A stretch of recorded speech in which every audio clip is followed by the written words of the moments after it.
શ્રી સહજાનંદ સ્વામી જે તે પોતાના સત્સંગી પ્રત્યે શિક્ષાપત્રીને લખતા થકા પ્રથમ પોતાના ઈષ્ટદેવ જે શ્રી કૃષ્ણ ભગવાન તેનું ધ્યાન રૂપ મંગલાચરણ કરે છે. હું જે તે મારા હૃદયને વિશે શ્રી કૃષ્ણ ભગવાનનું ધ્યાન કરું છું તે શ્રી કૃષ્ણ કેવા છે?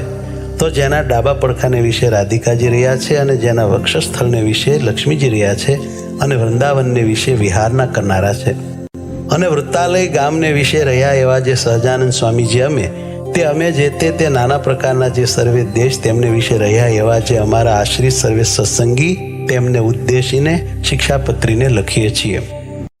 શ્રી ધર્મદેવ થકી છે જન્મ જેમનો એવા જે અમારા ભાઈ રામપ્રતાપજી તથા ઈચ્છારામજી તેમના પુત્ર જે અયોધ્યા પ્રસાદજી નામે અને રઘુવીર નામે જેને અમે અમારા દત્તપુત્ર કરીને સર્વ સત્સંગીના આચાર્યપણાને વિશે સ્થાપન કર્યા છે તથા અમારા આશ્રિત એવા જે મુકુંદાનંદ આદિક નૈષ્ટિક બ્રહ્મચારી તથા અમારા આશ્રિત જે મયારામ ભટ્ટ આદિ ગ્રસ્ત સત્સંગી તથા અમારા આશ્રિત જે સુવાસની અને વિધવા એવી સર્વે બાઈઓ તથા મુક્તાનંદ આદિક જે સર્વે સાધુ એ સર્વે તેમણે પોતાના ધર્મની રક્ષાના કરનારા અને શાસ્ત્રને વિશે પ્રમાણરૂપ અને શ્રીમદ નારાયણની સ્મૃતિઓ સહિત એવા જે અમારા રૂડા આશીર્વાદ તે વાંચવા અને આ શિક્ષાપત્રી લખ્યાનું જે કારણ છે તે સર્વે તેમણે એકાગ્ર મને કરીને ધારવું અને આ શિક્ષાપત્રી જે અમે લખી છે તે સર્વે જીવના હિતની કરનારી છે અને શ્રીમદ ભાગવત પુરાણ આદિક જે સત્શાસ્ત્ર તેમણે જીવના કલ્યાણને અર્થે પ્રતિપાદન કર્યા એવા જે અહિંસા આદિક સદાચાર તેમને જે મનુષ્ય પાળે છે તે મનુષ્ય જે તે આલોક ને પરલોકને વિશે મહાસુખિયા થાય છે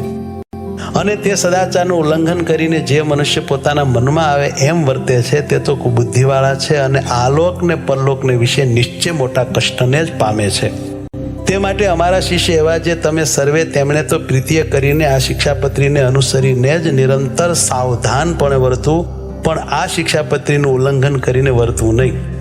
હવે તે વર્ત્યાની રીત કહીએ છીએ જે અમારા જે સર્વે સત્સંગી તેમણે કોઈ જીવ પ્રાણી માત્રની પણ હિંસા ન કરવી અને જાણીને તો ઝીણા એવા જૂ માકડ ચાંચડ આદિક જીવ તેમની પણ હિંસા ક્યારેય ન કરવી અને દેવતા અને પિતૃ તેના યજ્ઞને અર્થે પણ બકરા મૃગલા સસલા માછલા આદિ જે કોઈ જીવની હિંસા ન કરવી કેમ જે અહિંસા છે એ જ મોટો ધર્મ છે એમ સર્વશાસ્ત્રમાં કહ્યું છે.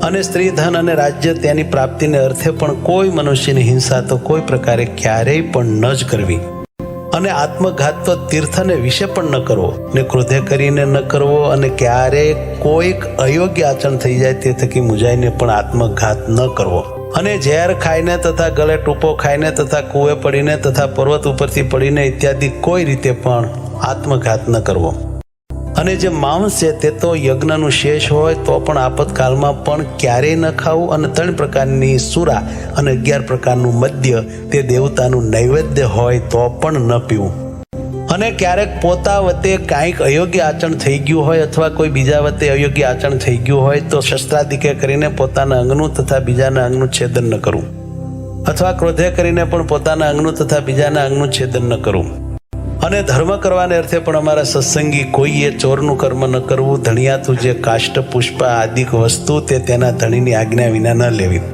અને અમારા આશ્રિત જે પુરુષ તથા સ્ત્રીઓ તેમણે વ્યભિચાર ન કરવો અને જુગઠું આદિક જે વ્યસન તેનો ત્યાગ કરવો અને ભાંગ મફર માજમ ગાંજો એ આદિક જે કેપ કરનારી વસ્તુ તે ખાવી નહીં અને પીવી પણ નહીં અને જેના હાથનું રાંધેલ અન્ન તથા જેના પાત્રનું જળ તે ખપતું ન હોય તેણે રાંધેલ અન્ન તથા તેના પાત્રનું જળ તે શ્રી કૃષ્ણ ભગવાનની પ્રસાદી ચરણામૃતના મહાત્મ્ય કરીને પણ જગન્નાથપુરી વિના અન્ય સ્થાનકને વિશે ગ્રહણ ન કરવું અને જગન્નાથપુરીને વિશે જગન્નાથજીનો પ્રસાદ લેવાય તેનો દોષ નથી અને પોતાના સ્વાર્થની સિદ્ધિને અર્થે પણ કોઈને વિશે મિથ્યા અપવાદ આરોપણ ન કરવો અને કોઈને ગાળ તો ક્યારેય ન દેવી અને દેવતા તીર્થ બ્રાહ્મણ પતિવ્રતા સાધુ વેદ એમની નિંદા ક્યારેય ન કરવી અને ન સાંભળવી અને જે દેવતાને સુરા અને માંસનું નૈવેદ્ય થતું હોય અને વળી જે દેવતાની આગળ બકરા આદિક જીવની હિંસા થતી હોય તે દેવતાનું નૈવેદ્ય ન ખાવું અને માર્ગને વિશે ચાલતા શિવાલય આદિક જે દેવ મંદિર આવે તેને જોઈને તેને નમસ્કાર કરવા આદર થકી તે દેવનું દર્શન કરવું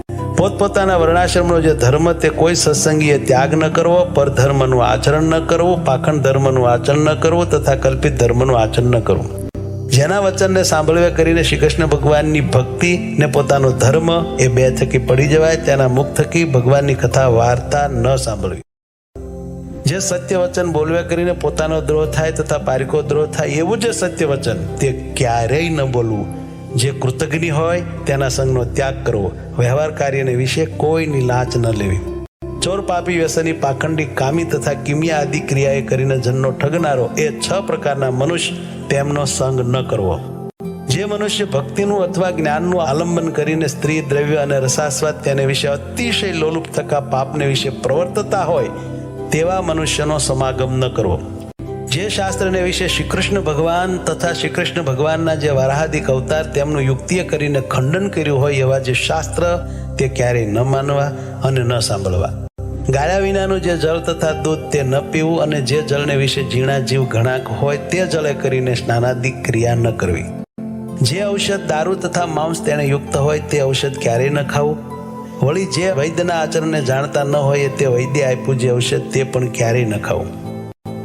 અને લોક અને શાસ્ત્ર તેમણે મળમૂત્ર કરવાને અર્થે વર્જ્યા એવા સ્થાનક જે જીર્ણ દેવાલય તથા નદી તળાવના આરા તથા માર્ગ તથા વાવેલું ખેતર તથા વૃક્ષની છાયા તથા ફૂલવાડી બગીચા એ આદિક જે સ્થાનક તેમને વિશે ક્યારેય પણ મળમૂત્ર ન કરવું તથા થૂકવું પણ નહીં. અને ચોર માર્ગે કરીને પેસવું નહીં અને નિસરવું નહીં. અને જે સ્થાનક ધણિયાતું હોય તે સ્થાનકને વિશે તેના ધણીને પૂછ્યા વિના ઉતારો ન કરવો. અમારા સત્સંગી જે પુરુષ માત્ર તેમણે બાય માણસના મુખ થકી જ્ઞાન વાર્તા ન સાંભળ્યું અને સ્ત્રીઓ સાથે વિવાદ ન કરવો તથા રાજા સંગાથે તથા રાજાના માણસ સંગાથે વિવાદ ન કરવો. ગુરુનું અપમાન ન કરવું તથા જે અતિશય શ્રેષ્ઠ મનુષ્ય હોય તથા જે લોકને વિશે પ્રતિષ્ઠિત મનુષ્ય હોય તથા જે વિદ્વાન હોય તથા જે શસ્ત્રધારી મનુષ્ય હોય તે સર્વેનું અપમાન ન કરવું. વિચાર્યા વિના તત્કાળ કાંઈ કાર્ય ન કરવું. ધર્મ સંબંધી જે કાર્ય તે તો તત્કાળ કરવું. પોતે જે વિદ્યા ભણ્યા હોય તે બીજાને ભણાવવી. નિત્ય પ્રત્યે સાધુનો સમાગમ કરવો. ગુરુદેવ અને રાજા એ ત્રણના દર્શનને અર્થે જ્યારે જવું ત્યારે ઠાલે હાથે ન જવું. કોઈનો વિશ્વાસઘાત ન કરવો. પોતાને મુખે કરીને પોતાના વખાણ ન કરવા.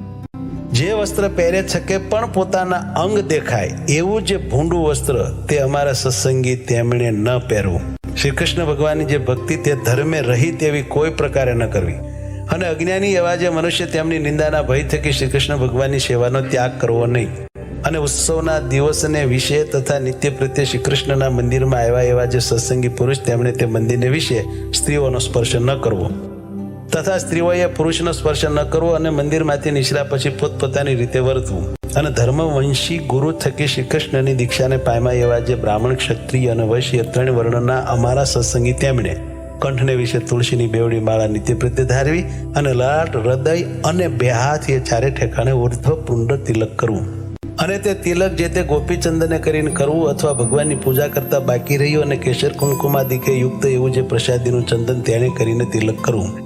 અને તે તિલકના મધ્યને વિશે જ ગોળ એવો જે ચાંદલો તે જે તે ગોપીચંદને કરીને કરવો અથવા રાધિકાજી અને લક્ષ્મીજી તેનું પ્રસાદી એવું જે કુમકુમ તેને કરીને તે ચાંદલો કરવો.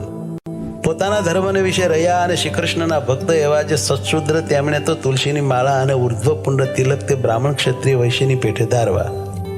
અને તે સત્શુદ્ર થકી બીજા જે જાતીય કરીને ઉતરતા એવા ભક્તજન તેમણે તો ચંદનાદિક કાષ્ટની બેવડી માળા તે ભગવાનની પ્રસાદી કરાવીને કંઠને વિશે ધારવી અને લલાટને વિશે કેવળ ચાંદલો કરવો પણ તિલક ન કરવું. અને જે બ્રાહ્મણાદિકને ત્રિપુંડ જે આડું તિલક કરવું તથા રુદ્રાક્ષની માળા ધારવી એ 2 વાના પોતાની કુળ પરંપરાએ કરીને ચાલ્યા આવ્યા હોય અને તે બ્રાહ્મણાદિક અમારા આશ્રિત થયા હોય તો પણ તેમણે તે ત્રિપુંડ અને રુદ્રાક્ષનો ક્યારેય ત્યાગ ન કરવો.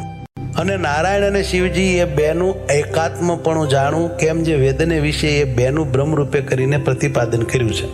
અને અમારે આશ્રિત જે મનુષ્ય તેમણે શાસ્ત્રે કહ્યો જે આપત ધર્મ તે અલ્પ આપતકાળને વિશે મુખ્યપણે કરીને ક્યારેય ગ્રહણ ન કરવો.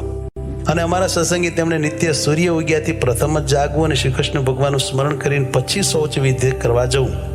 પછી એક સ્થાનકને વિશે બેસી દાતન કરવું, પછી પવિત્ર જળે કરીને સ્નાન કરવું, પછી ધોયેલું વસ્ત્ર એક પહેરવું અને એક ઓઢવું અને તે વાર પછી પવિત્ર પૃથ્વીને વિશે પાથર્યું અને શુદ્ધ ને કોઈ બીજા આસનને અડ્યું ન હોય અને જે ઉપર સારી પેઠે બેસાય એવું જે આસન તેને વિશે પૂર્વમુખે અથવા ઉત્તરમુખે બેસીને આચમન કરવું. પછી સત્સંગી પુરુષ માત્રને ચાંદલે સહિત ઉર્ધ્વ પુંડ તિલક કરવું. અને સુવાસીની જે સ્ત્રીઓ તેમણે તો પોતાના ભાલને વિશે કુમકુમનો ચાંદલો કરવો. અને તે વિધવા સ્ત્રીઓએ પોતાના ભાલને વિશે તિલક ન કરવું અને ચાંદલો પણ ન કરવો. અને તે પછી તે સર્વ જે અમારા સત્સંગી તેમણે મને કરીને કલ્પ્યા જે ચંદન પુષ્પાદિક ઉપચાર તેમણે કરીને શ્રી કૃષ્ણ ભગવાનની માનસી પૂજા કરવી. તે પછી શ્રી રાધાકૃષ્ણની જે ચિત્ર પ્રતિમા તેનું આદર થકી દર્શન કરીને નમસ્કાર કરીને પછી પોતાના સામર્થ્ય પ્રમાણે શ્રી કૃષ્ણનો જે અષ્ટાક્ષર મંત્ર તેનો જપ કરીને તે પછી પોતાનું વ્યવહારિક કામકાજ કરવું.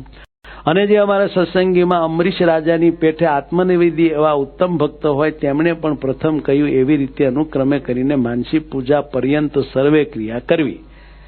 આત્મનિવેદી ભક્ત તેમણે પાષાણની અથવા ધાતુની જે શ્રીકૃષ્ણ ભગવાનની પ્રતિમા અથવા શાલિગ્રામ તેની જે પૂજા તે દેશકાળને અનુસરીને પોતાના સામર્થ્ય પ્રમાણે પ્રાપ્ત થયા જે ચંદન પુષ્પ ફળાદિક વસ્તુ તેને કરીને કરવી. અને પછી શ્રીકૃષ્ણ ભગવાનનો જે અષ્ટાક્ષર મંત્ર તેનો જપ કરવો. તે પછી શ્રીકૃષ્ણ ભગવાનના જે સ્તોત્ર અથવા ગ્રંથ તેનો જે પાઠ તે પોતાના સામર્થ્ય પ્રમાણે કરવો. જે સંસ્કૃત ન ભણ્યા હોય તેમણે શ્રીકૃષ્ણ ભગવાનનું નામ સંકીર્તન કરવું. પછી શ્રીકૃષ્ણ ભગવાનને નૈવેદ્ય કરીને પછી તે પ્રસાદી એવું જે અન્ન તે જમવું અને આત્મનિવેદી વૈષ્ણવ તેમણે સર્વકાળને વિશે પ્રીતિય કરીને શ્રીકૃષ્ણ ભગવાનની સેવા પરાયણ થવું.